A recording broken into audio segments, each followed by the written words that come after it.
ठीक है दोस्तों, तो अब पटवारी के एग्ज़ाम के लिए जितने भी मैथ्स का जो सिलेबस होता है उसके ऊपर डिस्कस करेंगे और कैसे कैसे क्वेश्चन कहाँ से आने हैं वो सब देखेंगे। ठीक है, तो टॉपिक तो आप लोग जानते हैं कौन कौन से होते हैं, बहुत ज़्यादा एक्सप्लेन करने की ज़रूरत नहीं है, बस आप लोग देख लो एक बार कौन कौन से टॉपिक होते हैं। जैसे नंबर सिस्टम, LGM, SCF।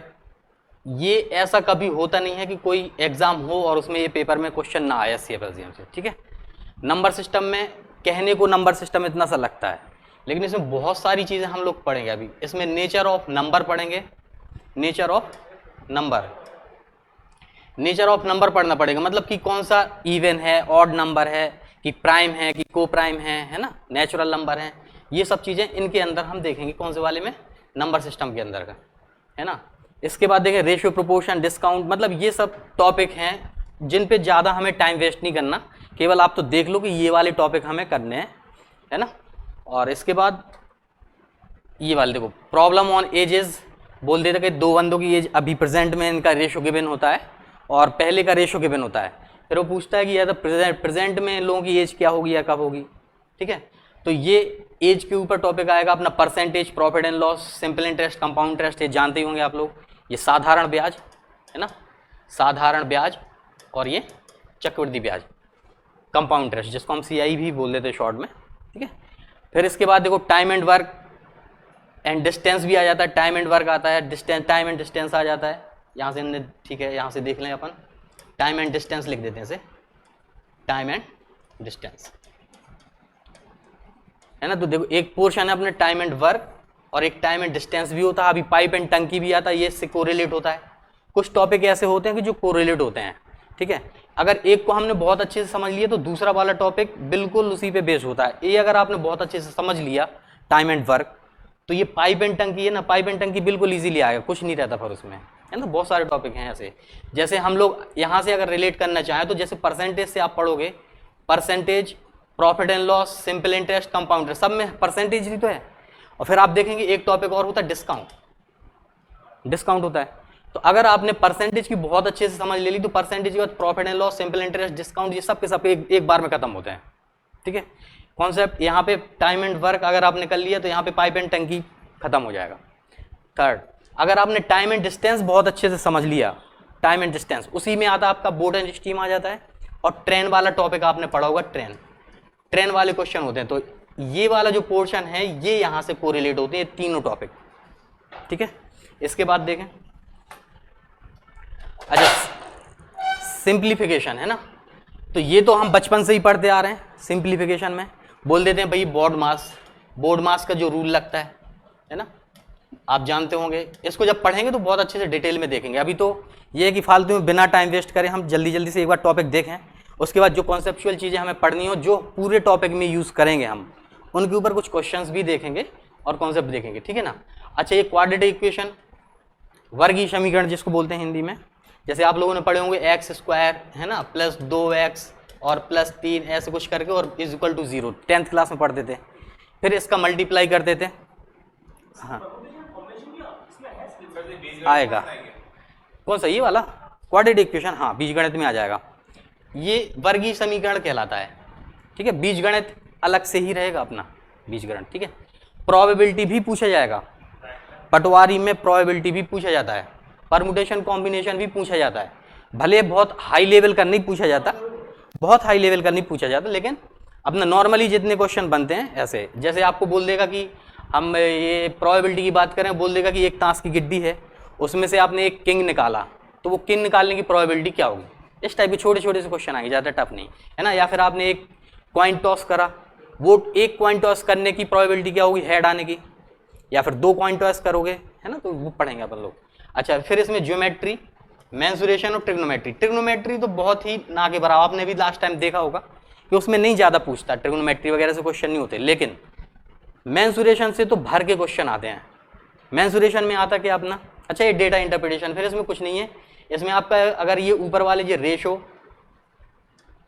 है ना, परसेंटेज, ये टॉपिक क्लियर हो गए ना, फ्रैक्शन वगैरह, तो डेटा इंटरप्रिटेशन पूरा उस पर ही रहता है। ठीक है, अपन ने अगर ये टॉपिक हम बहुत अच्छे से पढ़ेंगे इन सभी टॉपिक को। ठीक है, अच्छा बात कर रहे थे मेंसुरेशन की, तो मेंसुरेशन में कौन सी चीज़ें आती है, इसमें आपका देखो रेक्टेंगल होता है ना, ट्रायंगल होता है, आपका सर्किल आ जाएगा, ये 2D मेंसुरेशन में आ जाते हैं। 3D मेंसुरेशन में आ जाता है आपका, जैसे आपका क्या बोलते हैं, सिलेंडर हो गया, कॉन हो गया, है ना, स्फेयर हो गया, ये 3D मेंसुरेशन में आ जाते हैं। तो इन सब के यदि हमने कॉन्सेप्ट से पढ़ लिए कि वॉल्यूम क्या होता है ना, और इसमें एरिया और क्या बोलते हैं पेरीमीटर पूछे जाते हैं, और इसमें क्या होता है, इसका वॉल्यूम पूछा जाता है। 3D वाली जब शेप का मेंसुरेशन आता है उसमें वॉल्यूम पूछा जाता है और सरफेस एरियाज पूछे जाते हैं, टोटल सरफेस एरिया या फिर कर्व्ड सरफेस एरिया वगैरह। क्लियर है?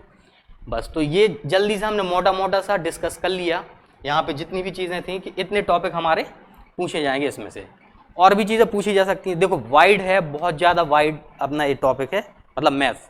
अब इतने सारे उससे क्वेश्चन ज़रूरी नहीं है कि सभी उससे क्वेश्चन आपको आएंगे, लेकिन हमें कॉन्सेप्ट आना चाहिए और प्लस माइनस आना चाहिए, सबसे बेसिक सी चीज़ें आनी चाहिए। ठीक है?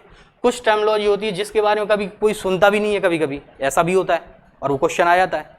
जैसे आपने अगर नाम सुना हो तो अच्छी बात है। हम एक टर्मिनोलॉजी यहाँ पे लिखते हैं मल्टीप्लिकेटिव इनवर्स। आपने सुना है कभी? नहीं सुना होगा, है ना? मल्टीप्लिकेटिव, है ना? इसको बोलते हैं गुणात्मक प्रतिलोम। सुना होगा? हिंदी में बात करें तो गुणात्मक प्रतिलोम। ठीक है? तो ये मल्टीप्लिकेटिव इनवर्स होता है। अगर हमें इसका नाम ही हमने नहीं सुना है तो हम इसको लगाएंगे कैसे, है ना?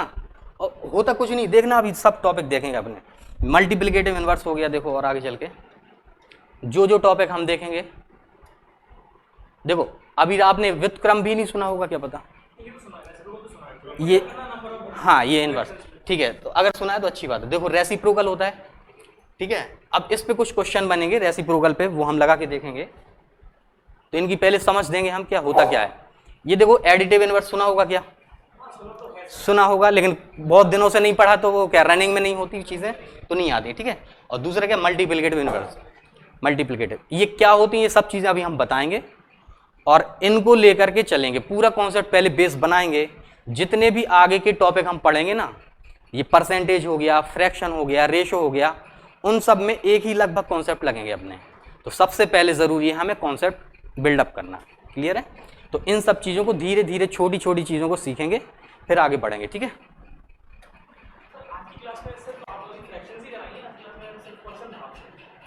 अभी हम इतना कराना चाह रहे हैं कि जो बेसिक सी चीजें हैं आप उनको समझो, थोड़ा सा क्वेश्चन करेंगे, उन्हीं चीजों, अगर वो चीजें बन गई तो आपके आगे के टॉपिक के लिए वो सब प्रॉफिटेबल रहेंगी, ठीक है, धीरे धीरे से।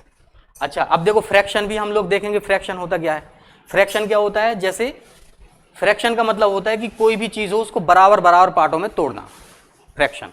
जैसे ये एक पूरा ये पिज्जा टाइप का बना है, उसने 8 पार्ट कर दिए, 8 में से एक इस वाले पार्ट की बात वो कर रहा है, तो 8 में से कितने पार्ट की बात कर रहा है?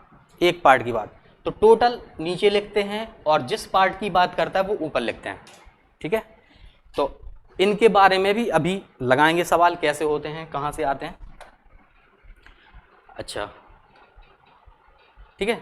तो पहले हम जो टर्मिनोलॉजी हमने देखी, पहले उनको समझ लेते हैं, क्वेश्चन कैसे बनेंगे वो अपन लोग देखेंगे, और फिर नेक्स्ट डे होगा उसमें अपन लोग टॉपिक वाइज शुरू करेंगे। या तो नंबर सिस्टम से उठा लेंगे या नंबर सिस्टम से ही उठाएंगे, उसमें बहुत सारी चीज़ें पढ़ना पड़ेंगे अपन को पढ़ना पड़ेगा उसमें nature of number, even number, odd number, prime number, को प्राइम नंबर, ये सारी छोटी छोटी चीज़ें, यहीं से तो क्वेश्चन पुट अप होते हैं, है ना। अगर वो नहीं पता तो फिर हम पीछे रह जाते हैं, या फिर नहीं सुनी तो, ठीक है। तो इसको देखते हैं फिर क्या होता है। ब्लैंक पेज,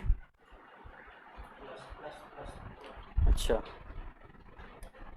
चलो ठीक है। तो दिखाएं, देखें यहाँ पे क्या है। सबसे पहले हमने पढ़ा रेसिप्रोकल, ठीक है।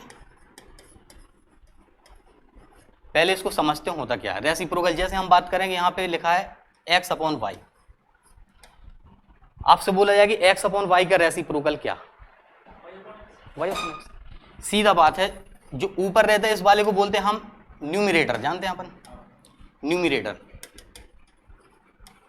या फिर हिंदी में इसको बोलते हैं हम अंश, ठीक है।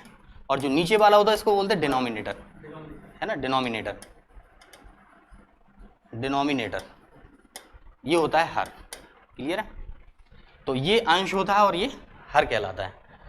आपसे बोला जाता है कि इसका रेसिप्रोकल लिखो, तो कुछ नहीं करना है, हर की जगह पे अंश को कर दो, अंश की जगह पे हर को, सीधा बात है, इनवर्स कर दो, उल्टा कर दो, वो उसका रेसिप्रोकल कहलाता है। जैसे हम इसका रेसिप्रोकल क्या हो जाएगा, y अपॉन एक्स, बस इतनी सी बात है। तो रेसिप्रोकल होता क्या है ये हम लोगों ने देख लिया। अगर आपसे बोला जाए कि ए का रेसिप्रोकल तो बताना जरा क्या होगा, 1 अपॉन है, माइनस माइनस नहीं होगा, क्लियर है। हाँ, क्योंकि इसके अपॉन में क्योंकि हम 1 लिख सकते हैं, और इसका अगर वो रेसिप्रोकल की बात कर रहा है तो केवल पलटना बस तो है, तो 1 अपॉन, बात क्लियर है। अच्छा,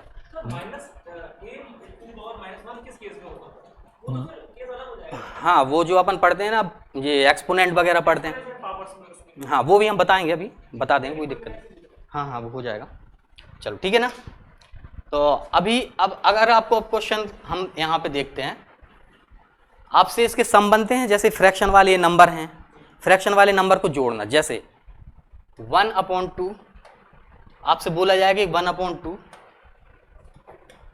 और प्लस करना है आपको 1/3, तो इसको अपन आसानी से जोड़ सकते हैं ना। तो हमें ये चीज़ें भी, क्योंकि पूरा जो टॉपिक चलेगा ना अपना टाइम एंड वर्क जब आएगा, उसमें ये फ्रैक्शन वाली चीज़ें आएंगी, हमें जोड़ना पड़ेंगी, आगे चल के इनका यूज़ है, इसलिए इनको पहले से ही हम सीख लेते हैं, ठीक है। और वैसे बनता तो हो गई, चलो देखते हैं कैसे। तो कितना आंसर आना चाहिए इसका, हाँ 5/6 आना चाहिए, क्लियर। तो हम लोग जानते हैं क्या करते हैं कि जो नीचे वाले नंबर रहते हैं इनका एलसीएम लेते हैं, कितना 3 दूनी 6 एलसीएम आ जाएगा, फिर कितना होगा 2 इस वाले से डिवाइड करेंगे, 2 3 6 3 आ जाएगा, जितना भी आएगा यहाँ मल्टीप्लाई, 2 3 6 3 का मल्टीप्लाई यहाँ पे आ जाएगा 3 प्लस 3 दूनी 6 और मल्टीप्लाई बाय 2, तो ये आ जाएगा 2। नहीं पूछेंगे, लेकिन हमें ये पता होना चाहिए, क्योंकि जब आपको अगर बोलता है वो आपको बोलता है कि एक व्यक्ति 1/2 भाग 10 दिन में कंप्लीट कर लेता है, किसी काम का 1/2 भाग 10 दिन में कंप्लीट करता है, फ्रैक्शन यूज हो गया, तो इनका कॉन्सेप्ट आना चाहिए ना, अभी फ्रैक्शन भी पढ़ेंगे, तो वो पूरा काम कितने समय में करेगा, बिल्कुल सही 20 दिन। लेकिन यही चीज अगर आपको वो लिख देता कि अगर वो 4/5 काम, अब नहीं पता कितना काम है, लेकिन उसने बोला 4/5 काम, किसी काम का 4/5 काम वो करता है 16 दिन में, तो पूरा काम करने में कितना समय लगेगा, 80 दिन पक्का,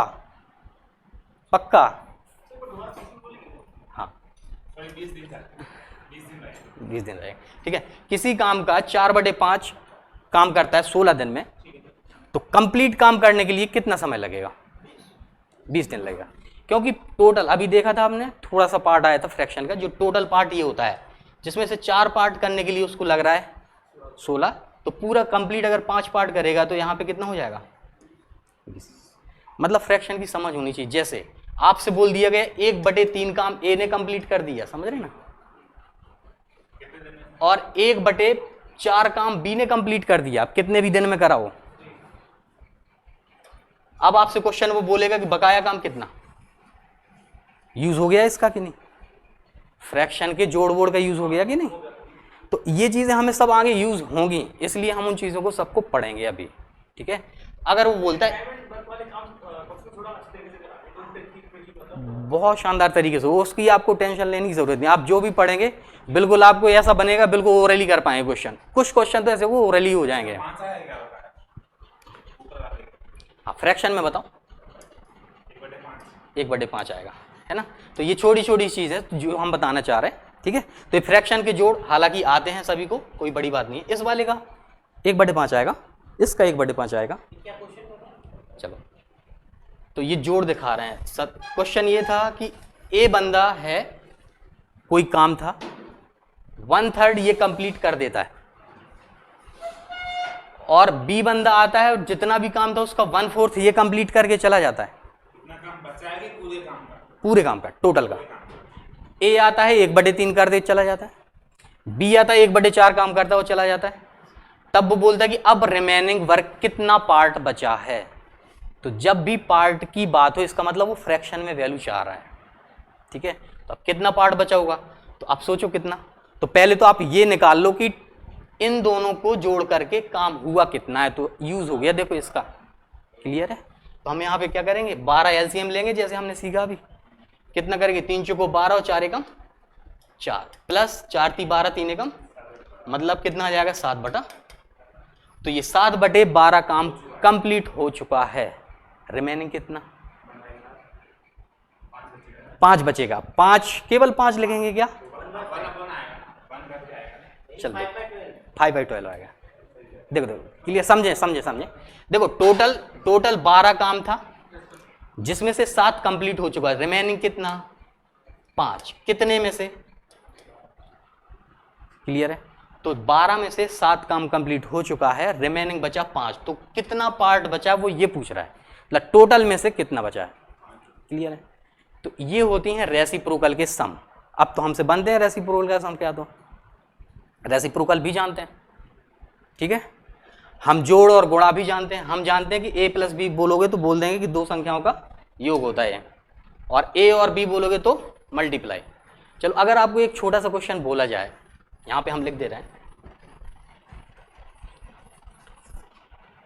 देखना क्वेश्चन कैसे पुट अप होगा, हमें लगाना कैसे वो देखेंगे चीजें। वो बोलता है कि किन्हीं दो संख्याओं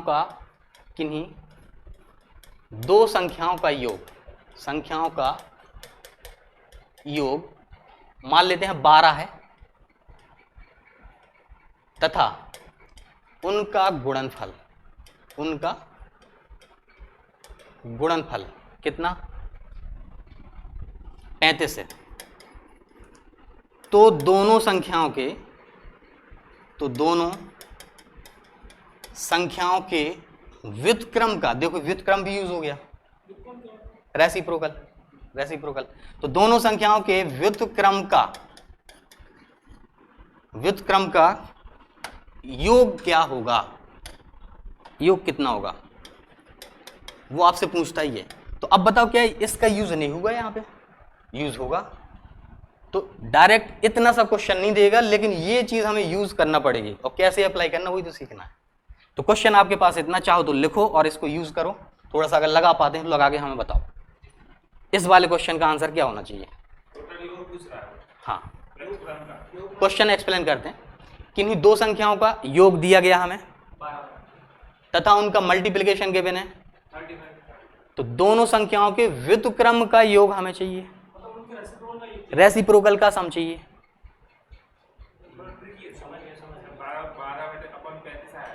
12/35 आ जाएगा, समझिए। तो ऐसा है। तो जो क्वेश्चन अगर इनको हमने पहले से लगा के देखा है, पहले से लगा के देखते हैं, तो वहां पे फिर हमें टाइम नहीं लगता। आप देखोगे जो जोड़ दे रहा है ऊपर रख देना, और जो ये दे रहा है नीचे रख देना, आंसर खत्म। अब कैसे आता वो भी देख लो आप, है ना। इसका क्या रिजल्ट ही याद रखते हैं, अपन को नहीं पता होता कि वो संख्या क्या है। अपन मान लेते हैं कि a और b दो संख्या थी, ठीक है। मान लिया कि एक नंबर था अपना a और दूसरा था, अगर हम इनके रेसिप्रोकल का सम निकालें तो इसका रेसिप्रोकल क्या होगा, और इस वाले का 1/। अब इनका सम निकालते हैं तो यहाँ पे क्या आएगा, ए बी, और यहाँ पे कितना आएगा, ए से कट जाएगा, यहाँ पे आएगा ऊपर कितना, बी से मल्टीप्लाई, तो बी और प्लस यहाँ आ जाएगा ए। तो देखो रिजल्ट हमारा फाइनल क्या बना। तो दो संख्याओं का अगर हमें जोड़ गिवन है और उनका मल्टीप्लिकेशन भी गिवन है, और डायरेक्ट पूछता है उनकी रेसिप्रोकल का सम कितना होगा, तो जो हमें सम दिया जाएगा वो ऊपर दिख जाएगा, और जो मल्टीप्लिकेशन होगा वो नीचे हो जाएगा। यही तो आंसर है, आंसर हो गया। तो हमें ट्रिक क्या, ये कॉन्सेप्ट दे देखो ना। हाँ, तो ट्रिक वही होती है जो कॉन्सेप्ट बाद में रिजल्ट में क्या निकलता है, वो रिजल्ट हम रट लेते बोलते वो ट्रिक है। कॉन्सेप्ट तो यहां से आया ना। हाँ, वही आंसर हो जाएगा, क्योंकि यहां से निकल रहा है ना वो चीज। तो आप रख के भी लगाओगे तब भी आएगा, और वैसे भी आपको रिजल्ट याद रखोगे, या सम देगा तो सम ऊपर रख दिया, मल्टीप्लिकेशन नीचे। क्लियर है, क्लियर है ना। तो ऐसी चीजों को हमें रिजल्ट बना बना के याद करके रखेंगे, आया कहां से वो भी पता होना चाहिए, और फाइनली हमें मेमोरी में क्या रखना है, अगर ऐसे क्वेश्चन आ गया तो वो भी पता होना चाहिए। बात क्लियर है। तो ये होता है, अगर वो यहाँ पे दो संख्याओं का यहाँ पे डिफरेंस दे देता है, ये चीजें वगैरह कुछ देता है, तब क्या आंसर। अगर वो डिफरेंस देता तो यहाँ पे डिफरेंस लगा देते हैं, माइनस आ जाता तो यहाँ पे डिफरेंस आ जाता, बटे में मल्टीप्लिकेशन आ जाता। बात क्लियर है। कुछ नहीं तो डिफरेंस देता। तो इन चीज़ों को अगर हमने पहले से लगा दिए तो वहाँ पे टाइम नहीं लगता अपना, है ना। और फिर ये जो टर्मिनोलॉजी है, ये व्युत्क्रम, इसका रेसिप्रोकल, ये वो, ये सब चीज़ें क्लियर हो जाएंगी अपनी, ठीक है। तो इन पे कुछ हमने क्वेश्चन आगे करके भी दिए हैं, तो ये माइंड सेट हो गया। अगर वो ये देगा तो हम बता। अच्छा अब देखें, यहाँ पे हमें उन नंबर्स की ज़रूरत ही नहीं है, उसने तो हमसे ये पूछा है कि ये कितना होगा, तो हम क्यों नंबर को खोजें। कई बार ये होता है कि बंदा सोचता कि यार वो नंबर क्या होंगे, तो जब तक वो नंबर के बारे में सोचेगा तब तक टाइम खत्म। क्लियर है ना? तो हमें वो नंबर सोचना ही नहीं है, जिन चीजों की जहां जरूरत है वो देखना है। बात क्लियर है? अभी एक और छोटा सा फॉर्मूला होता है, आपको पता होना चाहिए, a minus B into A plus B, है ना? a plus B is equal to A square minus B square, A square minus B square. तो जब हम ये चीज जानते तो इस पे बेस पे भी क्वेश्चन बनते हैं। इनमें भी हमें नंबरों की जरूरत नहीं पड़ेगी। जैसे एक छोटा सा एग्जांपल लेते हैं, आप लोग समझना, ठीक है? फिर इनके क्वेश्चन डले हैं, अभी लगाएंगे, अपन शीट लगाएंगे, ठीक है? जैसे आपसे बोल दिया जाता है कि आप नेचुरल नंबर जानते हैं क्या होते हैं, कहाँ से स्टार्ट होते हैं नेचुरल नंबर? 0 से या 1 से? अब सुनो, अब क्वेश्चन कहाँ कैसे गलत होंगे, अगर हमसे यहाँ पे कॉन्सेप्ट नहीं क्लियर है कि 0 से शुरू हो रहा है कि 1 से शुरू हो रहा है, तब वो आपसे अगर इतना सा भी क्वेश्चन कर देगा ना, पिद्दी सा, बोलेगा पहली 5 संख्याओं का औसत बताओ, पहली 5 प्राकृतिक संख्याओं का औसत बताओ, तो गलत है आंसर। अगर आपको कंफर्म नहीं है कि वो चीज आपकी कहाँ से शुरू है, 1 से कि 0 से शुरू है, पता नहीं है, तो आपका एवरेज गलत निकलेगा। तो ये सारी चीजें हमें पढ़नी है, पढ़ेंगे भी। जब नंबर सिस्टम होगा तो बिल्कुल एक एक चीज पढ़ेंगे। प्राइम नंबर क्या होता है, सबसे छोटा प्राइम नंबर क्या होता है, सबसे, है ना, को प्राइम नंबर क्या होते हैं, या ट्विन प्राइम नंबर्स क्या होते हैं, सबको बहुत अच्छे से देखेंगे, ठीक है? तो अभी जैसे हमें ये पता है कि ये इसका फॉर्मूला होता है, अगर आपसे बोल दिया जाए किन्हीं दो संख्याओं का, किन्हीं दो लगातार प्राकृतिक संख्याओं का सम 39 है, बोलता है किन्हीं दो लगातार प्राकृतिक संख्याओं का सम कितना है, 39, तो बोलता है उन दोनों संख्याओं के वर्गों का अंतर ज्ञात करो। कैसा क्वेश्चन है? तो सुनने में तो लगता है यार क्या चीज है, बल्कि कुछ नहीं है, वो दोनों संख्याओं के वर्गों का अंतर पूछना चाह रहा है, मतलब ये पूछना चाह रहा है, और उसने दोनों संख्याओं का टोटल दे दिया है, समझ रहे ना? दोनों, तो ये आंसर कितना आना चाहिए बताओ?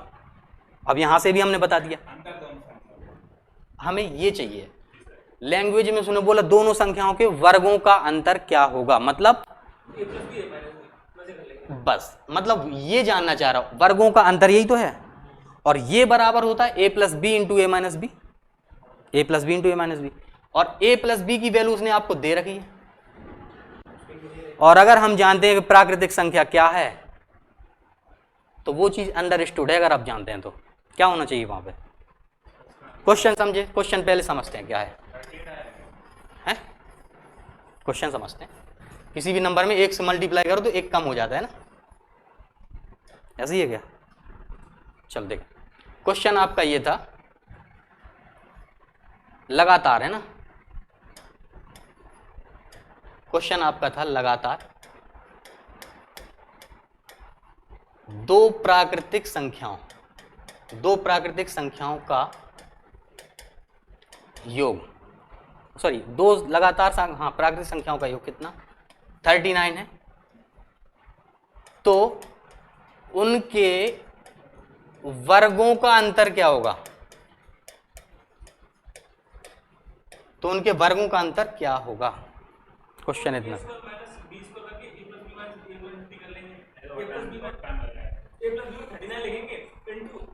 इनटू में क्या करोगे? अब प्राकृतिक संख्या इट मींस आप नहीं जानते, चलो देखें,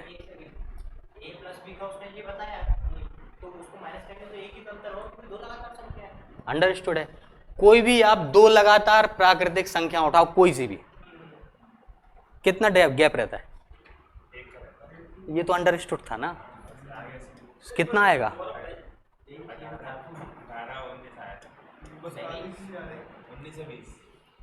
हमने संख्या ही नहीं पूछी, हमने तो संख्या ही नहीं पूछी। अगर हम संख्या पूछते तब आप उस पर भी जोर डालो दिमाग में कि हम संख्या कौन सी हैं। अब जब हमने संख्या नहीं पूछी तो संख्या निकालने में क्यों अपनी एनर्जी वेस्ट करो? आपको पूछा सीधा सीधा, ये आपको ये गिवन है और ये आप लोग जानते हैं, तो आंसर कितना आना है? अब वो संख्याएं भी आप निकाल लो, क्या क्या निकली, कौन सी? 20 और 19, और 20 का स्क्वायर माइनस 19 का स्क्वायर करोगे ना, यही आएगा। 20 का कितना 400 और 19 का कितना 300, तब घटाओगे तब मिलेगा ये, मतलब पहले आपने वो संख्या खोजी, फिर उसका स्क्वायर निकाला, फिर उसका डिफरेंस निकाला, तब यहां पहुंचे।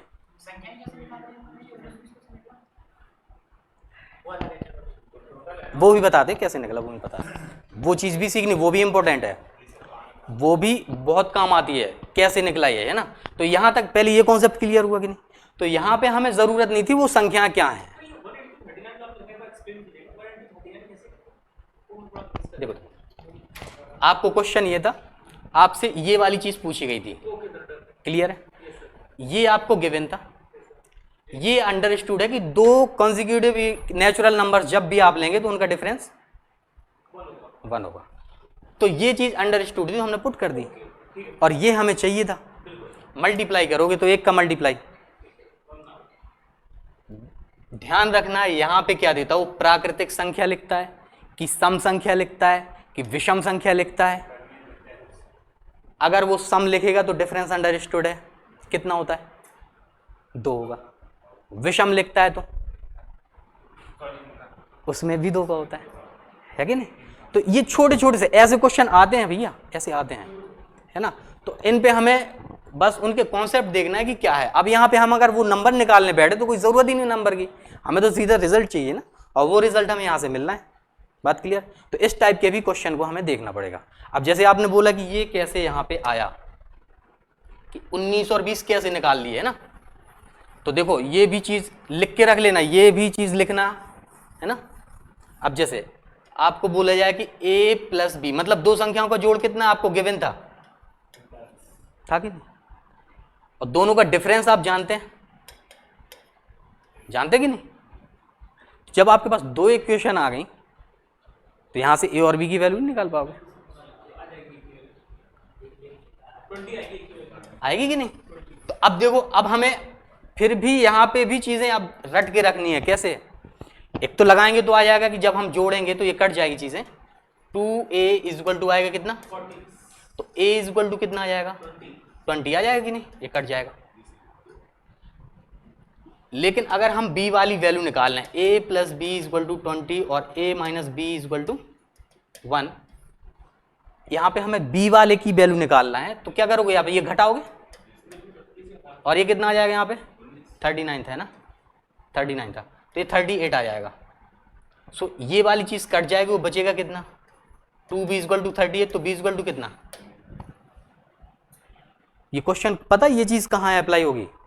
आपको बोलता है दो भाई की एज का सम इतना है और दोनों भाई की एजेस में डिफरेंस इतना है, तो बड़े भाई की एज क्या होगी, छोटे भाई की एज क्या होगी। तो जब हम ये कॉन्सेप्ट हम याद रखेंगे कि जब बड़े का नंबर निकालना तो जोड़ के 2 का भाग दे दो तो बड़े का मिल जाएगा, और घटा के 2 का भाग दे दो तो छोटे का मिल जाएगा। बात क्लियर है। तो ये चीज भी बहुत जगह यूज होगी, तो इसको भी हमें लोगों को याद करके रखना है। बात क्लियर। तो ये कॉन्सेप्ट हुआ, ये वाला हुआ, रेसिप्रोकल वाला हुआ,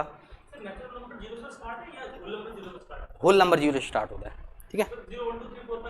हाँ, ये होल नंबर शुरुआत 0 से होती है, होल नंबर की 1 से स्टार्ट होता है, ठीक है। तो ये इंपॉर्टेंट है, अपने को बहुत जगह यूज होगा, ये बहुत जगह एज वाले क्वेश्चन में आएगा, आपको एवरेज में दे देगा, रेशो में मिलेगा, हर कहीं मिलेगा।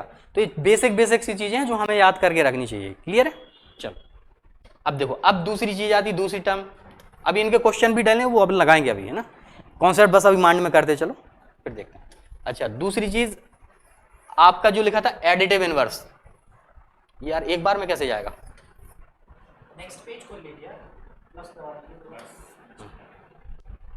तो क्या बोलते हैं, अभी क्या बोला हमने, एडिटिव इनवर्स। एडिटिव इनवर्स जानते हैं कि आइडिया है कुछ थोड़ा सा एडिटिव, हाँ। तो देखो एडिटिव इनवर्स, यहां से क्वेश्चन उठ सकते हैं, भाई छोटी छोटी चीजें पूछता, बहुत बड़ी चीजें नहीं पूछता, और इनमें अगर हम पीछे हो गए तो पीछे हैं, क्योंकि ये छोटी चीज बंद कर ले जाएगा, तुम फेल हो जाओगे तो गए काम से, है कि नहीं। बच्चों वाली चीज है, दूसरी तीसरी क्लास की, 5वीं तक की। एडिटिव इनवर्स, या फिर इसको बोलते हैं हम योज्य प्रतिलोम। इसको ध्यान रखना, ये होता क्या है, ठीक है। योज्य प्रतिलोम क्या होता है, हमें एक ऐसी संख्या ढूंढनी पड़ती है जिसको जोड़ने से हमें क्या मिल जाए, 0 मिल जाए। एक ऐसी संख्या जो दी गई संख्या में जोड़ने पर हमें 0 दे दे वह उसका योज्य प्रतिलोम होती है। क्लियर है? अब आप हमें बता सकते हैं कि हम 2 में ऐसी कौन सी संख्या प्लस कर दें कि हमें 0 मिल जाए। बताओ क्या प्लस करोगे? -2। समझ गए? तो ये +2 वाला नंबर था, हमने बोला क्या जोड़ दो, तो आपने बोला क्या -2 जोड़ दो तो 0 मिल जाएगा। सही है? अगर हम बोलें कि माइनस का a है, इसमें क्या जोड़ दो कि आपको 0 मिल जाए? प्लस का a। तो योज्य प्रतिलोम का इतना सा मतलब होता कि बस साइन चेंज कर दो बस। क्लियर है? तो इतना सा कॉन्सेप्ट कि जो भी हमें अगर योज्य प्रतिलोम चाहिए तो प्लस वाले का माइनस कर दो और माइनस वाले का प्लस कर दो। ये इसके लिए योज्य प्रतिलोम होगा और ये वाला इसके लिए योज्य प्रतिलोम होगा। क्लियर बात? आपसे बोल दिया जाए यहां पे x बटे वाई का योज्य प्रतिलोम क्या होगा? इसका एडिटिव इनवर्स क्या? ये y है। हाँ, केवल साइन चेंज होगा। क्लियर है कि नहीं? क्योंकि हमें जोड़ने से 0 चाहिए, हमें कॉन्सेप्ट पता है कि जोड़ने से हमें 0 मिलना चाहिए बस। तो योज्य प्रतिलोम में कुछ नहीं, जो भी नंबर है उसका प्लस का माइनस, माइनस का प्लस कर दो, बात खत्म होती है। क्लियर है? तो अगर हमें ये गिवन था तो इसका इनवर्स हो जाएगा x अपॉन वाई ही रहेगा, केवल साइन चेंज हो जाएगा। तो योज्य प्रतिलोम का कॉन्सेप्ट क्लियर हुआ, एडिटिव इनवर्स का। अब एक और कॉन्सेप्ट है मल्टीप्लिकेटिव इनवर्स, भी लिखा अपन ने देखा था अभी शीट में। तो यहां से भी क्वेश्चन उठता है, इसको भी आप समझें। मल्टीप्लिकेटिव इनवर्स, ठीक है? जैसे इस वाले में हम लोगों ने सीखा कि कोई संख्या जब हम उसमें जोड़ देते हैं तो जब वो हमें 0 मिलता है ना उसमें, तो वो हमारा योज्य प्रतिलोम होती है। ऐसे ही मल्टीप्लिकेटिव इनवर्स में भी हमें ऐसी संख्या ढूंढनी पड़ती है जिसका मल्टीप्लाई करने से 1 मिले, जिसका मल्टीप्लाई करने से 1 मिले, वो भी पॉजिटिव 1।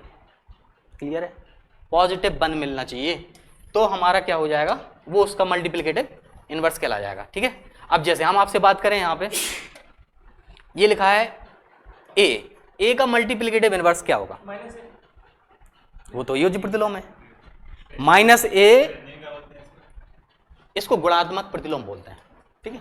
ये टर्मिनोलॉजी लिखते जाना, आप लोग लिख लेना, वैसे भी तो मिल जाएगी। हाँ, ये गुणात्मक प्रतिलोम। हाँ, जो आप बता रहे हो एडिटिव है, 1/a होगा। हमें ऐसी संख्या से मल्टीप्लाई करना है कि हमें आंसर क्या मिले, 1 मिले। मल्टीप्लाई करने पर पॉजिटिव 1 मिलना चाहिए, वही उसका इनवर्स होगा। एडिटिव केस में 0, वो भी जोड़ने पर 0 मिलना चाहिए। एडिटिव, ऐड मतलब जोड़ना, मल्टीप्लिकेशन मतलब मल्टीप्लाई करना। तो जब मल्टीप्लाई करेंगे तो हमें 1 मिलना चाहिए पॉजिटिव। तो अब इसके बराबर क्या होना चाहिए बताओ? तो ये बराबर हो जाएगा, ये इस तरफ ट्रांसफर होगा 1/, तो इसका मल्टीप्लिकेटिव इनवर्स कितना हो जाएगा, 1/। तो जो रेसिप्रोकल होता है ना, वही मल्टीप्लिकेटिव इनवर्स होता है। जो रेसिप्रोकल होता है वही मल्टीप्लिकेटिव इनवर्स। क्लियर है? जो रेसिप्रोकल आपसे बोला जाए क्या? हाँ, नहीं, ये 2 ही टर्मिनोलॉजी अपन को याद रखनी है। ठीक है? तो एडिटिव इनवर्स हो गया, मल्टीप्लिकेटिव इनवर्स हो गया। ठीक है? चलो, अब आपसे बोला जाए कि भैया ये लिखा है -x बटा वाई, इसका मल्टीप्लिकेटिव इनवर्स तो बताना क्या होगा?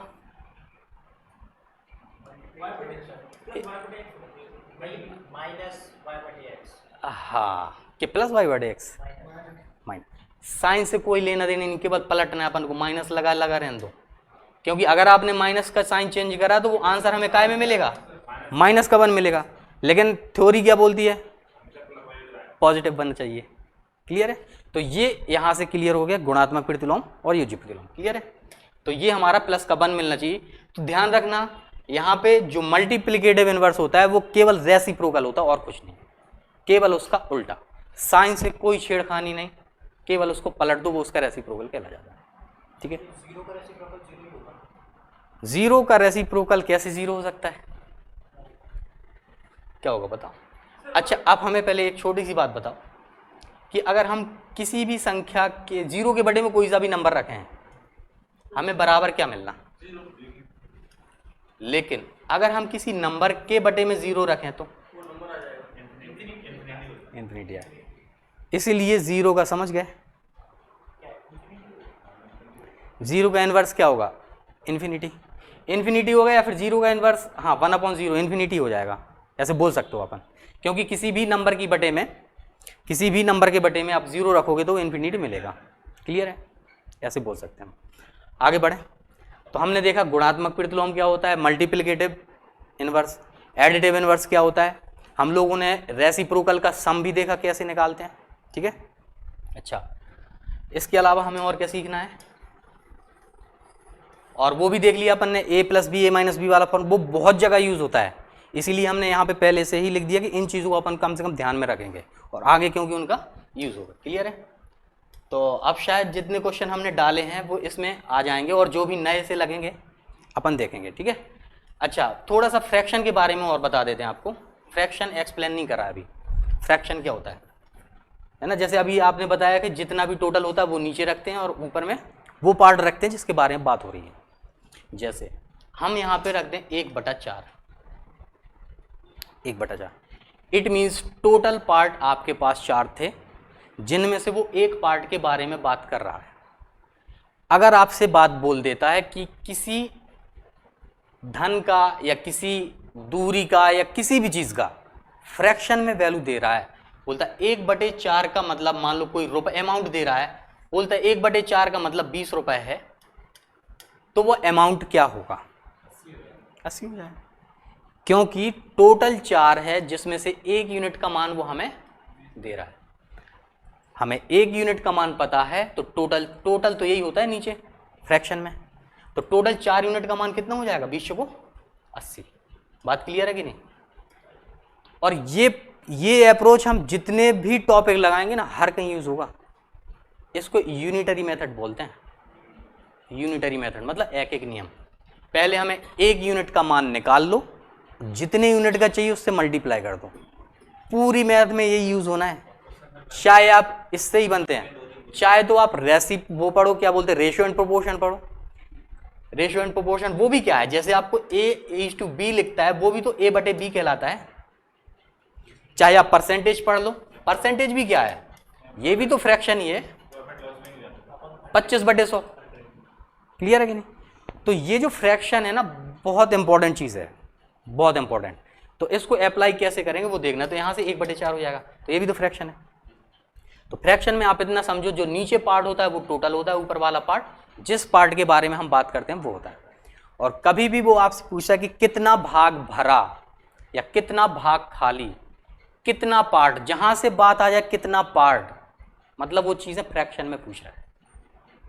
जब वो ये पूछने लगे कि कितना पार्ट ये है, इट मीन्स वो जानना चाह रहा है कि फ्रैक्शन में क्या वैल्यू है उसकी। क्लियर है? जैसे आपसे बोला जाता कि ये एक ड्रम है, क्लियर है, और इस ड्रम में आप 60 लीटर पानी भरा जा सकता, पूरी इसकी क्षमता कितनी है? 60 लीटर की, लेकिन इसमें तो हमने 20 ही लीटर पानी भर दिया। तो आपसे अब ध्यान रखना पूछा क्या उसने, वो बोलता है कि कितना भाग खाली है, 2/3। समझ गए? 2/3, क्योंकि खाली कितना, तो खाली के बारे में पूछ रहा है ना, कितना भाग खाली है। और बटे में तो टोटल लिखते हैं, हमने बताया, तो टोटल कितना था? 60, खाली कितना था? 40, तो 40/60 मतलब 2/, डायरेक्ट आप ऐसे भी निकाल सकते हैं, या आप ये निकाल दो कि टोटल भरा कितना, तो खाली पता लग जाएगा। तो टोटल अगर आपको पता लग गया 20 भरा है यहां पे 60 में से, तो 1/3 पार्ट भरा है, मतलब टोटल 3 पार्ट थे जिनमें से 1 पार्ट भरा हुआ है आपका। इट मीन्स खाली कितना पार्ट है? 2 कितने में से? तो 2/3। क्लियर बात? तो छोटी छोटी सी चीजें हैं जो हमें कॉन्सेप्चुअली आनी चाहिए, क्योंकि इन्हीं का यूज अपन का होना आगे जा करके। क्लियर है? तो बेसिक सा था इतना, फ्रैक्शन के जोड़ना घटाना है ना, एडिटिव इनवर्स, मल्टीप्लिकेटिव इनवर्स, ये चीज़ें, फ्रैक्शन भी हमने बता दिया। क्लियर? अब आगे जैसे भी टॉपिक बढ़ते जाएंगे उन चीज़ों को हम गुणा भाग करके देखते जाएंगे। ठीक, अब जो इसमें शीट जो हमने कुछ क्वेश्चंस डाले हैं उनको अपन लोग लगाएंगे, पूरा इसी पे बेस्ड है। क्लियर है? चल, तो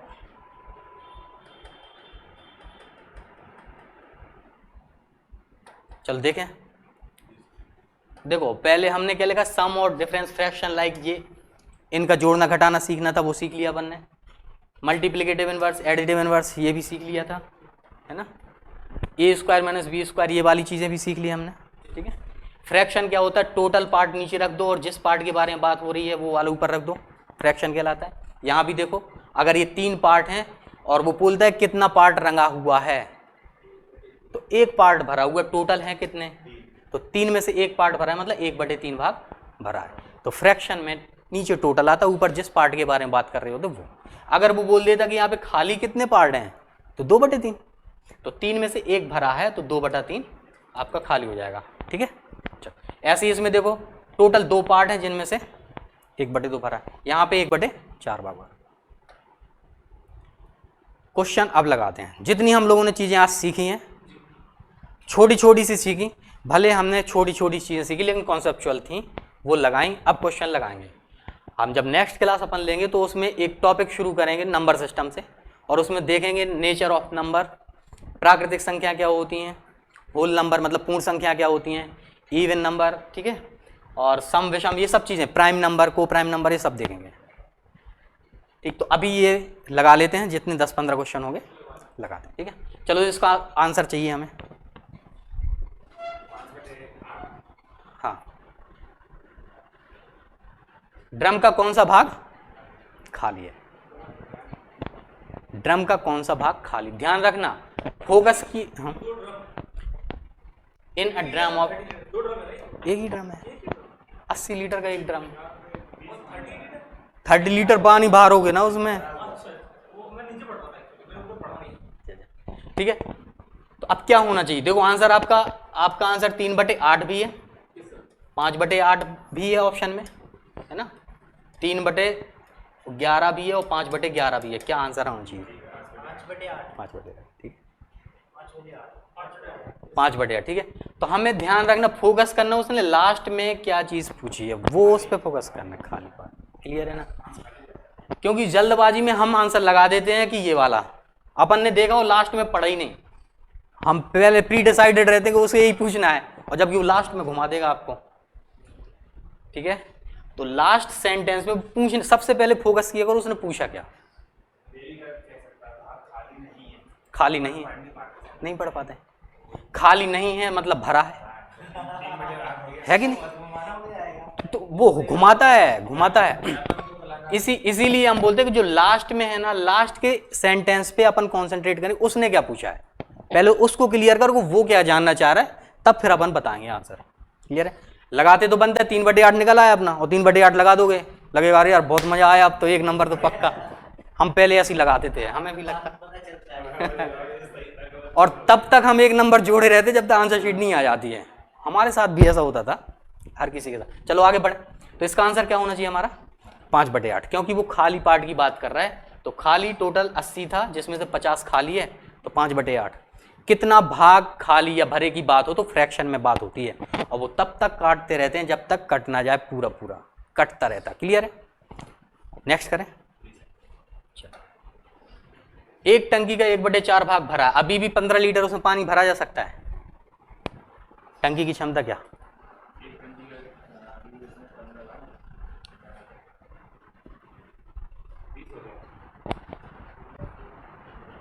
है ना। ये क्वेश्चन ऐसे आते हैं, आप बिलीव करो, हाँ ये क्वेश्चन ऐसे आते हैं, और इजी ओरली कर पाओगे आप, ओरली 20 होगा, क्योंकि हमने जाना है क्या, 1/4 भाग क्या है, भरा हुआ है, मतलब टोटल 4 पार्ट थे जिनमें से 1 पार्ट तो भरा है, तो खाली कितने, 3, और 3 पार्ट खाली का ही मतलब दे रहा कितना। तो जब एक ड्रम का 4 पार्ट हैं, 1 2 3 4, और उसमें 1 पार्ट भरा हुआ है, खाली कितने हैं, 3, और इसमें 15 लीटर भरा हुआ, और फ्रैक्शन का मतलब हमने बताया था हर पार्ट बराबर बराबर, तो 15 लीटर भरा मतलब 5 लीटर भरा होगा कि नहीं, 5 लीटर, 1 यूनिट का मान कितना, 5, तो उसने तो टोटल पूछा, तो टोटल में 20 आएगा। तो यहां से निकालना हमें कि 3 यूनिट जो खाली थी, उन्हीं 3 यूनिट के लिए बोल रहा है कि 15 लीटर पानी है। नहीं होता। तो ये इमेज में डल जाता कि नहीं। तो इनको ऐसे सोच के ही लगाना, अगर अपन रट के लगाए तो काम निकल जाता है, समझ रहे। तो हमें वो चीज़ आई कहाँ से, ये बिल्कुल एकदम पिक्चर क्लियर होनी चाहिए, नहीं तो रट के तो हर कोई लगा लेता है, समझ रहे। और फिर वो वहाँ पे फिर कंफ्यूजन होता, क्रिएट होता। क्लियर है। तो यहाँ पे 1/4 भाग भरा हुआ था, क्या भरा हुआ था, बोलता खाली भाग कितना है 15 लीटर। तो अगर वो 3 यूनिट का मान ही तो 15 है और टोटल कितना था 4। यहाँ से हमें 1 यूनिट की वैल्यू कैसे निकालोगे आप, 15/3, ये तो जानते हैं ना। जब 3 यूनिट की वैल्यू 15 यूनिट है, 15 लीटर है, तो 1 का मतलब 5 लीटर होगा। तब यहाँ पे टोटल 4 यूनिट थी, तो 4 यूनिट के लिए क्या हो जाएगा, 4 × 5, मतलब टोटल उसकी 20 लीटर की कैपेसिटी होगी। क्लियर है। तो बोलता है कि टोटल कैपेसिटी कितनी, 20 लीटर। चलो आगे बढ़े, ये बताएं। देखो अब लगता है ना कि यार ये वो फालतू सोच रहे थे अपन, ये जोड़ना घटाना फ्रैक्शन का, यहाँ यूज होती हैं वो चीज़ें। फ्रैक्शन का कॉन्सेप्ट यहाँ यूज होगा।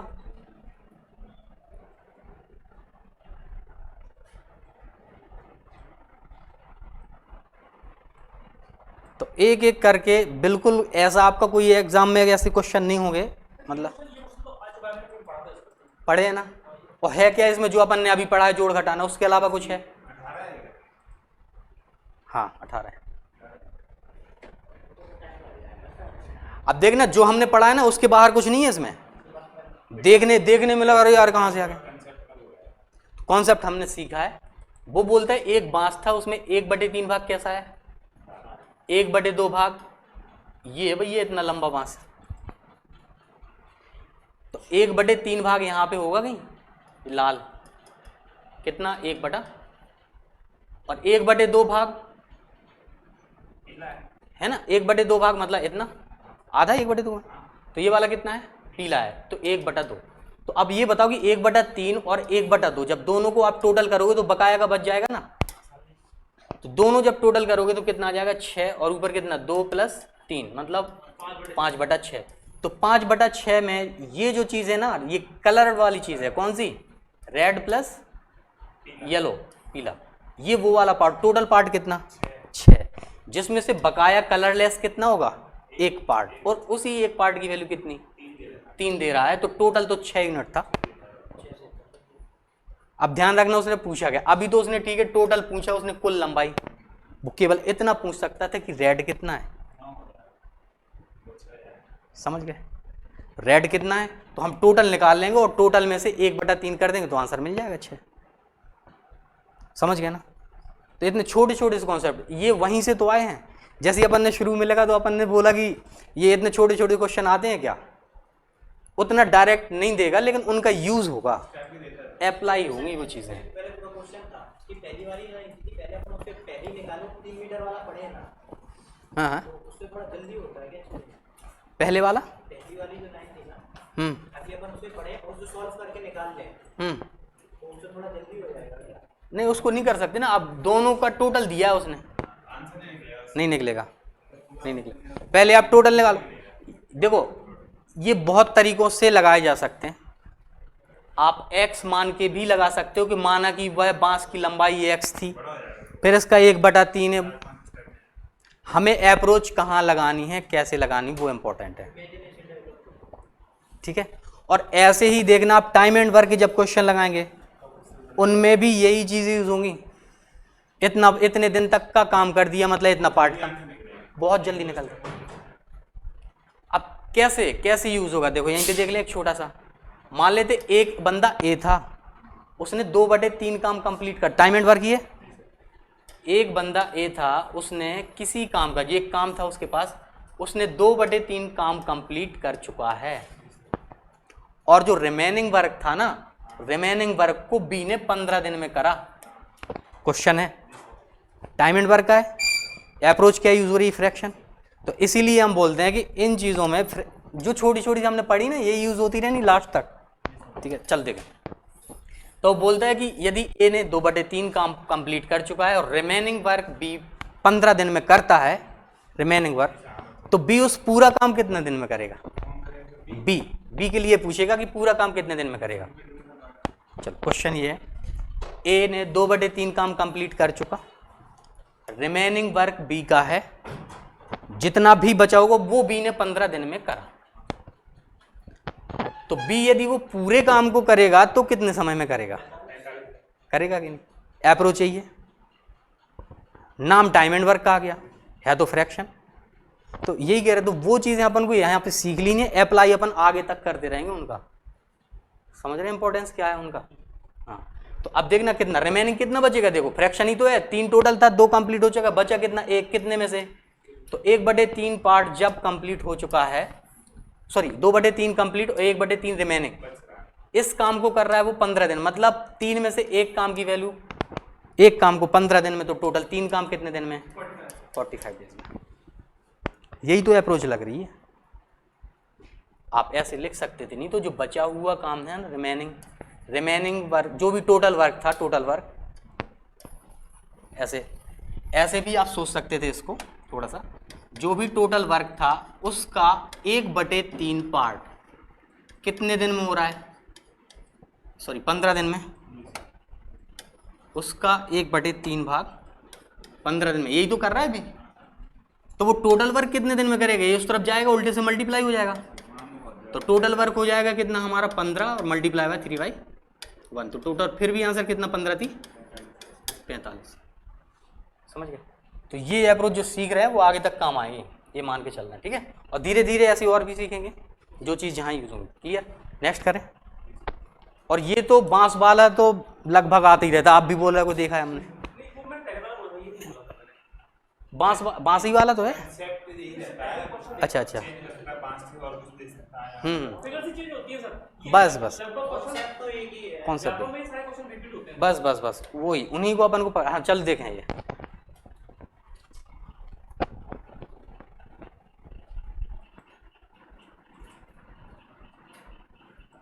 पढ़ा है क्या अभी? क्या होना चाहिए?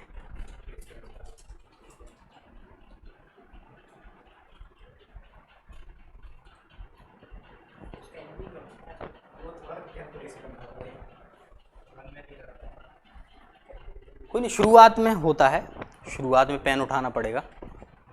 हाँ कर लो, शुरुआत में कर लो, फिर धीरे धीरे माइंड में ओरली, माइंड में हो जाएगा। करो हाँ, मतलब मल्टीप्लिकेशन बस करना है, समझ गए? तो देखो उसने क्या पूछा है, हाँ, तो संख्या के वर्गों का अंतर क्या होगा, मतलब संख्याओं के वर्गों का अंतर क्या होगा। तो ऐसी 2 संख्याएं थी। अब देखो हम उन संख्याओं के पीछे नहीं पड़ेंगे कि वो संख्याएं हैं क्या, नहीं तो आप संख्याएं भी निकाल लो, आपको संख्याएं निकालना बताया था। a + b दोनों का जोड़ दे रहा कितना, a - b दोनों का डिफरेंस दे रहा कितना, और a और b निकालना हमने बताया था। एक बार जोड़ के भाग दे दो तो बड़ी नंबर मिल जाएगी, घटा के 2 का भाग दे दो छोटा नंबर, जोड़ के 2 का भाग देंगे तो कितना हो जाएगा, 9 5 14 मतलब 44। तो एक नंबर मिलेगा आपका 20, और दूसरा नंबर क्या, घटा के भाग देंगे तो 34/2 मतलब 17। तो अब ये 2 नंबर हमें मिल गए। अब पूछते हैं इन दोनों के स्क्वायर, अब इसका स्क्वायर करोगे 444, 484, इसका स्क्वायर करोगे, अब इनका डिफरेंस निकालो, तब आंसर आएगा। लेकिन जब हमने पढ़ा है कि अगर हमें a + b दिया हो और a - b भी दिया हो और इन दोनों का डिफरेंस पूछ रहा हो कितना होता है, तो जब उसने हमें ये भी दे दिया है और ये चीज़ भी दे दी है तो क्या दिक्कत है, ये क्यों निकाले हम वो नंबर। पहली बात तो नंबर निकालने में ही टाइम चलेगा, इतनी देर में आप 10 क्वेश्चन कर लेंगे, 2-3 क्वेश्चन तो कर ही देंगे। तो आंसर कितना हो जाए, 9 × 45 और 5 × 15 और 4 = 19, 195। समझ गए? तो हमें अप्रोच भी देखनी है, बन जाएगा नो डाउट, दूसरा बंदा भी कर लेगा, वो अगर इससे जाएगा तो 5-10 सेकंड जाएंगे उसके। और हर क्वेश्चन में आप सोचो कि अगर 10 सेकंड या 5 सेकंड का भी आप टाइम दे रहे हैं ज़्यादा, तो 60 क्वेश्चन 60 × 5 = 300, मतलब कितने क्वेश्चन है, टाइम कम हो गया। समझ रहे हैं ना? तो हमें इन चीज़ों को सीखना है। क्लियर? तो अप्रोच क्या होनी चाहिए, इंपॉर्टेंट वो है। लगाना तो हर कोई जानता है, लेकिन लगाने का तरीका क्या होना चाहिए, जल्दी आंसर कैसे निकले। क्लियर है ना? अभी एक बहुत शानदार क्वेश्चन बताएंगे, उसका देखना कितना मज़ेदार है वो। पहले अपन ये शीट कवर करते हैं ना। क्या ख़त्म हुई क्या? नहीं आगे। हाँ,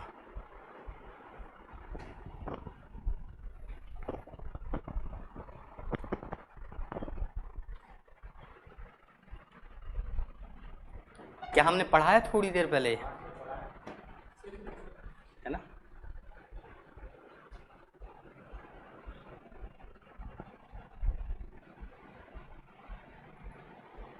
देखो ये वर्ड हमें पता होना चाहिए, अगर पता है तो अच्छी बात है,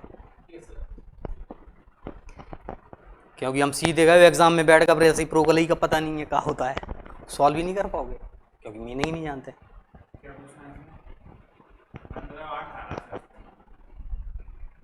तो उन दोनों संख्याओं के व्युत्क्रमों का योग ज्ञात करो। तो रिजल्ट क्या निकला था?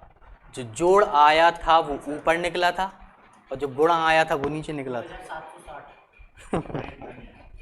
जोड़ कितना दिया गया? संख्या सर 15 8 आ रही है। हमें संख्या निकालने की जरूरत थी नहीं, निकाल दी, अच्छी बात है। संख्या निकालने की जरूरत, रिजल्ट में यही मिला, जोड़ ऊपर आएगा, गुणा कितना दिया गया? 120। यही आंसर रखा था।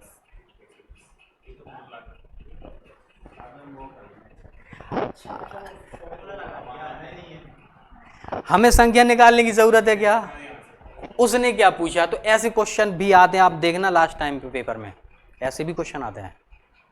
तो वो ये बोलता है कि उन दोनों संख्याओं के तो हमें क्या रटना क्या है, आया कहां से वो भी देख लिया, और फाइनली हमें देखना है कि जब वो रेसिप्रोकल के मतलब नंबर्स के रेसिप्रोकल का सम पूछता है तो जो भी उनका सम होता है वो ऊपर आता है और जो उनका मल्टीप्लिकेशन होता है वो, आप ऐसे सोच सकते हैं कि ए और बी उन नंबर को मान लो, इसका रेसिप्रोकल आप जानते हैं 1/a, इस वाले का 1/b। अगर आप इनको जोड़ते हैं तो कितना आ जाएगा, और यहाँ पे आ जाएगा ऊपर a+। यही तो है, यही तो रिजल्ट है। और ये दोनों चीज़ें उसने ऑलरेडी दे रखी, समझ रहे? तो वही कह रहा है कि अब हमें वो सवाल नंबर निकालने की जरूरत ही नहीं थी। तो सीखना यही है हमें कि एग्जाम में कैसे देना है, हमें फालतू एनर्जी वेस्ट थोड़ी करनी है, टाइम वेस्ट, एनर्जी वेस्ट, और पेपर गया तो पेपर ही वेस्ट। क्लियर है? चलो आगे चले। सही लग रहा है क्लास की नहीं, है ना? तो कुछ क्वेश्चन ऐसे, लेकिन अपन नंबर सिस्टम से बिल्कुल बेसिक से क्लियर करेंगे अपन, ठीक है ना? छोटी छोटी जैसी भी चीज। हाँ,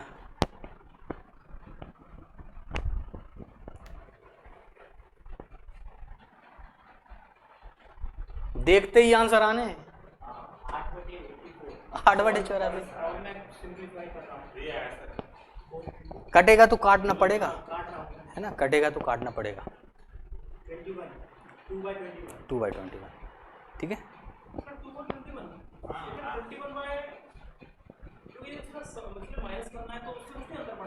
माइनस जोड़ बोलेगा तो जोड़ करना पड़ेगा, माइनस करोगे तो माइनस का साइन लगाना पड़ेगा। साइन चेंज होगा, संख्या तो ये।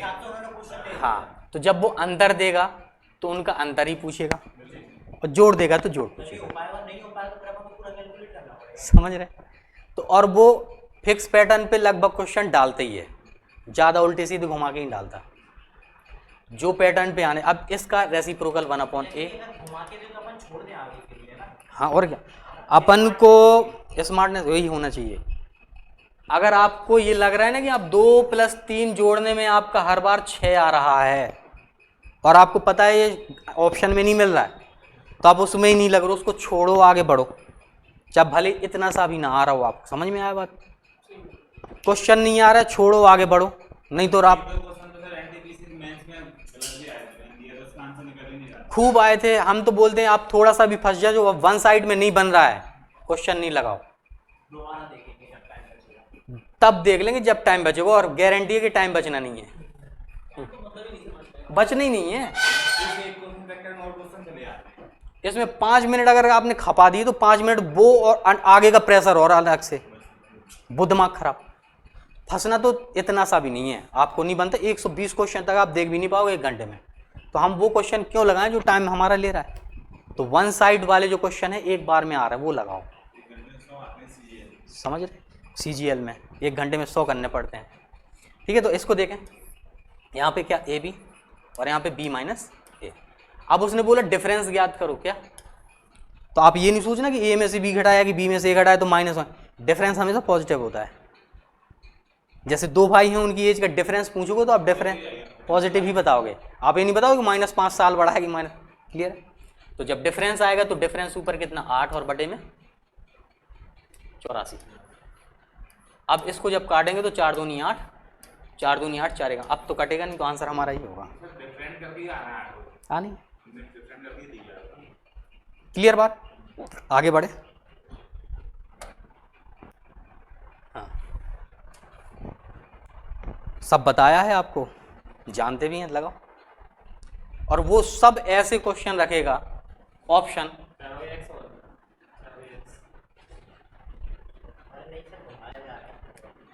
देखो देखो आराम से क्या हो सकता है 4/x भी हो।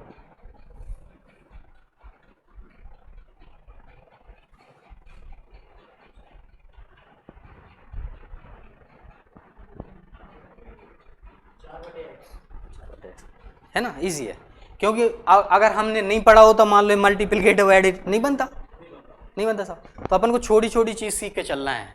क्लियर हो? ऐसी चीज़ें देगा वो। चल देख, तो क्या इसका योज्य प्रतिलोम हमने बताया था कि केवल साइन चेंज कर दो, तो इसका योज्य प्रतिलोम कितना हो जाएगा? x/4 योज्य प्रतिलोम। अब इसका मल्टीप्लिकेटिव इनवर्स पूछ रहा है, तो मल्टीप्लिकेशन इनवर्स के लिए पलट देते हैं, तो आंसर कितना हो जाएगा मल्टीप्लिकेटिव इनवर्स निकालने के लिए? 4/।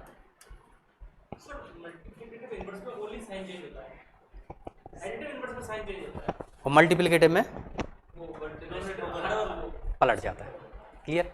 मल्टीप्लिकेटिव इनवर्स इज रेसिप्रोकल और कुछ नहीं। ठीक है, आगे बढ़े। हाँ, वो अब मान लो हमने नहीं पढ़ा, ये योज्य प्रतिलोम बस पढ़ा और आपने देख लिया कि x/4 और यही लगा के आ जाओगे। आपने आगे की लाइन ही नहीं पढ़ी कि वो पूछना क्या चाह रहा है, आपने यहीं पे पढ़ा हो, बस प्री डिटरमाइंड आ रहे हो। समझ गए ना? क्वेश्चन ऐसे ही देना है उसे, आपसे गलती करवाएगा वो, गलती करवानी है उसे आपको लास्ट में। तो हमने बोला कि लास्ट में पूछ क्या रहा है, उसके पूछने का मोटो क्या, वो पकड़ो आप। क्लियर है? आगे बढ़े।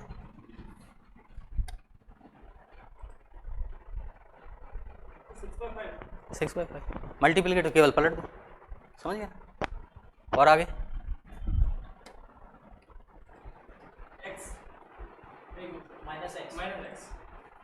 -x, समझ गए? तो अगर जल्दबाजी हमने करी, केवल इतना ही पढ़ा तो x लगा के आ जाएंगे, लेकिन अगर आगे थोड़ा सा ध्यान दिया कि योज्य प्रतिलोम चाहिए उसका, तो पहले मल्टीप्लिकेटिव इनवर्स भी निकालो। मतलब 1/x का मल्टीप्लिकेटिव इनवर्स क्या हो जाएगा? क्या हो रहा है? चलो ठीक है, जो भी है। क्लियर तो है ना? इसका क्या गुणात्मक प्रतिलोम हो जाएगा x और उसका योज्य प्रतिलोम माइनस लग जाएगा, बस। आगे बढ़े, बस शीट खत्म। हाँ, वो देंगे, बहुत मजेदार क्वेश्चन है। ठीक है, अच्छा क्वेश्चन है और वो लगभग आता रहता है। उसको करने के भी कई तरीके, एलिगेशन से भी लग जाता है, लेकिन अब छोटा सा फॉर्मूला रट लेंगे तो वो आ जाएगा। ठीक है, जैसे वो आपसे बोलेगा कि एक पिंजड़ा है, भाई ये क्यों जा रहा है यार, चली जा रही लाइन, चलो एक नया पेज ले लेते हैं। सुने देखो, वो बोलता है कि एक पिंजड़ा है। ठीक है, क्वेश्चन ऐसे आएगा, उस पिंजड़े में कुछ तो बिल्लियां भरी हुई हैं। ठीक है, कुछ बिल्लियां हैं और उसी पिंजड़े में कुछ कबूतर भरे हुए हैं। अब नहीं पता कितनी बिल्ली कितने कबूतर, अभी क्वेश्चन फ्रेम करते हैं। बोलता है एक पिंजड़ा है, उसमें कुछ बिल्लियां हैं, नहीं पता 2 4 6 कितनी हैं, और कुछ कबूतर हैं। वो बोलता है हमें बीच में कुछ दिख ही नहीं रहा, केवल हम देखते तो ऊपर से हमें सिर दिखता है, सिर दिख रहे हैं, और उन सिरों की संख्या बोलता है कि 10। एक छोटा सा एग्जांपल लेते हैं अपन, और पेट वेट देख ही नहीं पा रहा, जब नीचे पैर देख रहा है तो कुल पैरों की संख्या, कुल पैर वो बोलता है कि 32, कुल पैर बोलता है 32। तो आपसे पूछेगा कि कितनी बिल्लियां हैं उसमें या कितने कबूतर खाते के। तो अपन ऐसे क्वेश्चन को उठाओ जो आते हैं, कम से कम वो तो बना लें पहले। हाँ, ये छोटा सा डेटा था, अपन सोच के बना सकते हैं, है कि नहीं? लेकिन इसके लिए छोटा सा फॉर्मूला रट के भी रख दो, 2-3 तरीके से लग जाता है, बहुत आते हैं। और हमें ऐसे ऐसे क्वेश्चन उठा के रखने, कम से कम वो तो हमसे बनने लगे जो आ रहे हैं, है ना। अच्छा, देखो लगाने के कई तरीके, एलिगेशन वाला तरीका भी होता है, एलिगेशन से भी लग जाता है, एलिमिनेशन वाला तरीका होता है, उससे भी लग जाता है, और नहीं तो एक फॉर्मूला रट लो, उससे भी लग जाता है।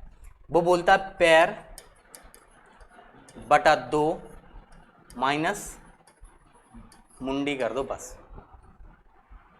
जितने पैर बटा 2 माइनस मुंडी, मतलब जानते हो, तो ये जो नंबर मिलेगा इस प्रकार से, ये 4 पैर वालों की संख्या मिलेगी ये करने से। नहीं नहीं, पैर को ही ले रहे हैं। हाँ, तो ये आपको फॉर्मेट याद रखना है, क्लियर है। और एलिगेशन से कैसे लगाते हैं वो भी हम बता दे रहे हैं। अभी आप लोगों ने शायद एलिगेशन नहीं पढ़ा तो शायद ना समझ में आए, लेकिन इसको एलिगेशन से भी लगाया जा सकता है, वो देखते हैं कैसे।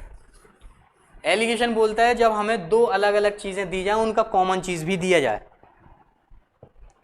कॉमन चीज़ जैसे टोटल उसने 10 जानवर दिए हैं, कुछ तो वहाँ पे बिल्ली हैं ना, और कुछ कबूतर। अब सोचो, हम ये सोचते हैं ऐसे टाइप के क्वेश्चन में कि अगर ये सारी की सारी बिल्लियाँ होती तो कितने पैर बनते, कितने पैर होते? 40 पैर होते, क्योंकि 4 पैर वाले ही हैं। अगर ये सारे के सारे कबूतर होते तो क्या होता? लेकिन यहाँ पे तो कुछ बिल्ली कुछ कबूतर दोनों ही हैं, तो दोनों का जब ओवरऑल निकालना है तो कितने पैर? क्वेश्चन में बोला गया, हमने पैरों की संख्या निकाली है, टोटल पैर यहाँ पे अगर ये सारी बिल्ली होती, अगर ये सारे कबूतर होते, लेकिन जब दोनों को मिक्स कर रहा है तो 32 आ रहा है। यहाँ पे कितना आएगा? 12, और यहाँ पे 8। तो कितना रेशियो बन रहा है? 2 छंग 12, 2 चौको 8। चाहो तो यहीं से देख लो कि टोटल 10, तो 6 ये और 4 ये, या फिर अगर आपने बना, लेकिन इसको यहीं पे छोड़ दो,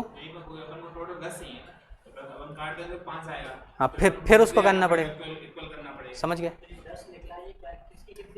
तो ये रेशियो निकलता है हमारी बिल्ली और कबूतर। टोटल 10 हैं, 10 दिख रहे हैं, इसका मतलब बिल्लियाँ होंगी 6, ये होंगे। तो ये रट लेना, क्या दिक्कत हो, थोड़ा सा अनोखा है, पैर बटे 2 माइनस मुंडी, तो याद रहेगा, क्लियर है ना। तो जब भी ऐसा क्वेश्चन आए और 4 पैर वालों की संख्या पूछे तो हम बता देंगे बिल्ली इतनी। अब इसमें भी ध्यान रखने से पूछा गया बिल्ली या फिर कबूतर, लास्ट में सेंटेंस हमें ध्यान रखना है, क्लियर है। तो इस फॉर्मूले से हमें मिलता है 4 पैर वालों की संख्या, 4 पैर वाले मिलेंगे। तो देखिए यहाँ पे कितना पैर कितने थे? 32 बटा 2 कितना, और माइनस मुंडी कितनी थी, टोटल कितना। तो ये हमारे 4 पैर वाले कौन होते हैं? 4 पैर वाले मिल गए, समझ गए। तो ऐसे ही और भी सारी चीज़ें हम लोग पढ़ेंगे। आज के लिए हमारे हिसाब से इतना ठीक है। तो जो हमने बहुत ज़्यादा नहीं पढ़ा, लेकिन जो पढ़ा थोड़ा अच्छा सा पढ़ा, है ना। तो ऐसी ध्यान भी रहेंगी। जैसे अपन ने क्या पढ़ा, वो छोटे छोटे से रेसिप्रोकल हो गया, एडिटिव इनवर्स, है ना। हाँ हाँ हाँ, क्वेश्चन पेपर से ही होंगे, लेकिन हम अपने हिसाब से पहले आपका कॉन्सेप्ट क्लियर करवाएंगे। बात क्लियर है। जब कॉन्सेप्ट क्लियर हो जाएगा तो आप आगे अप्रोच लगा सकते हैं। जैसे हमने अभी केवल आपको फ्रैक्शन का कॉन्सेप्ट बताया, आपको जोड़ना घटाना बताया कि टोटल ये होता, तो आपने टाइम एंड वर्क का भी क्वेश्चन लगा दिया। बात क्लियर है। तो वो टाइम एंड, अब वहाँ पे टाइम एंड वर्क का जैसे ही अपन क्वेश्चन पढ़ रहे तो टाइम एंड वर्क का इसको छोड़ो, जबकि है क्या, अगर वो ये वाली अप्रोच अप्लाई हो रही तो लगाओ ना। क्वेश्चन ऐसे आते हैं। अब देखना क्वेश्चन कैसा, अब बताना। चलो एक लास्ट क्वेश्चन और ओरली बताना और ख़त्म कर देंगे, ठीक है। हाँ, नेक्स्ट कर लेंगे। चलो, आपसे बोला जाता है कि ए और बी 2 बंदे हैं, इन दोनों ने मिलकर किसी काम का 2/5 काम निपटा दिया। क्वेश्चन इतना है, दोनों लोग आए काम करने और दोनों लोगों ने 2/5 काम, बाद में बात कर लेना 2 मिनट, बस 2 मिनट भी नहीं है, 2/5 काम निपटा दिया। भाई साहब 2 मिनट का भी टाइम नहीं है, अब 2 मिनट बात कर लेना। बात 2 मिनट बाद, 2 मिनट बस, है ना। तो ये 2/5 काम निपटा दिया। अब वो बोलता है जो बकाया का काम है ना, बचा हुआ रिमेनिंग वर्क बी करता है, और वो बचा हुआ बी उसको मान लेते हैं 21 दिन में निपटाता है। तो वो बोलेगा बी कितने समय में वो पूरा काम करेगा। बी निपटाता है 21 दिन में, तो बी उस पूरे काम को कितने दिन में निपटाएगा? समझ रहे ना। तो इसी कॉन्सेप्ट पे तो लगे ना क्वेश्चन ऐसे आते हैं टाइम एंड वर्क के, आप देखना उठा के पेपर, बहुत टफ नहीं होते। तो देखो 2/5 काम कर चुका, निपटा, बट बचा कितना अपना रिमेनिंग वर्क, कितने में से? इसका मतलब उस टोटल वर्क का वो 3/5 काम कर रहा है कितने दिन में? तो टोटल वर्क करेगा कितने दिन में? ये तो आप जानते हैं कि अगर ये चीज़ है तो इस तरफ पलट जाएगी, 5/3, 3 7 21, 7 5 35 दिन। क्लियर है। तो ये छोटे छोटे से कुछ कॉन्सेप्ट फ्रैक्शन के, कुछ अपन ने 1-2 फॉर्मूले भी देखे, है ना, और ये भी बताया कि कहाँ कहाँ पे उनकी यूजेस होंगे। एज वाले क्वेश्चन में a+b दोनों की एज दी जाएगी, माइनस दिया जाएगा, बड़े की छोटे की पूछेगा। क्लियर है। तो इसी को फिर आगे बढ़ाएंगे अपन, है ना। नेक्स्ट टाइम अपन शुरू करेंगे नंबर सिस्टम से, छोटी छोटी सी चीज़ें पूरी लेकर के करेंगे। क्लियर। आज के लिए इतनी।